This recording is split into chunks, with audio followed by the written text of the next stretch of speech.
വിദ്യാഭ്യാസം ഒരുമിച്ച് പഠിക്കുകയും വളരുകയും ചെയ്യേണ്ട ഇടമാണ്. എന്നാൽ ഗുജറാത്തിൽ സ്കൂളുകളും ക്ലാസ് മുറികളും വർഗീയ ധ്രുവീകരണത്തിന്റെ പുതിയ വേദികളായി മാറിയിരിക്കുകയാണ്.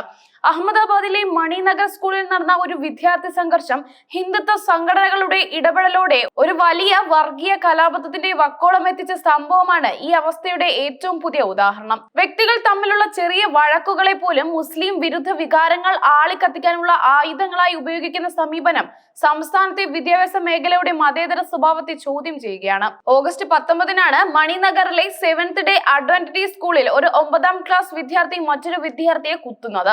ഇത് വിദ്യാർത്ഥികൾക്കിടയിൽ ഉണ്ടായ ഒരു സാധാരണ വഴക്കാണ്. എന്നാൽ ആക്രമണത്തിൽ ഉൾപ്പെട്ടവർ രണ്ട് വ്യത്യസ്ത മതവിഭാഗങ്ങളിൽ നിന്നുള്ളവരായിരുന്നു. ഈ വിവരം അറിഞ്ഞതോടെ ബജ്രംഗ് ദൾ, വിശ്വ ഹിന്ദു പരിഷത്ത് തുടങ്ങിയ ഹിന്ദുത്വ സംഘടനകൾ രംഗത്തെത്തി.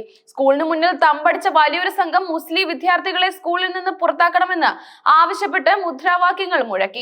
സ്കൂൾ ജീവനക്കാരെ ആക്രമിക്കുകയും ഫർണിച്ചറുകൾ അടിച്ചു തകർക്കുകയും ചെയ്ത ഈ സംഘം സ്കൂളിൽ ആകെ വലിയ സംഘർഷാവസ്ഥ സൃഷ്ടിച്ചു. പ്രതിഷേധം അക്രമാസക്തമായിട്ടും പോലീസ് കാഴ്ചക്കാരായി നിന്നുവെന്ന് ആക്ടിവിസ്റ്റുകൾ ആരോപിക്കുന്നു. പ്രശസ്ത ആക്ടിവിസ്റ്റായ ബിപിൻ ഭായ് ഗാദ്വെ പോലീസിന്റെ സാന്നിധ്യത്തിൽ തന്നെയാണ് സ്കൂളും അധ്യാപകരും കത്തിച്ചു കളയുമെന്ന് തരത്തിലുള്ള മുദ്രാവാക്യങ്ങൾ മുഴക്കിയത് എന്ന് കുറ്റപ്പെടുത്തി.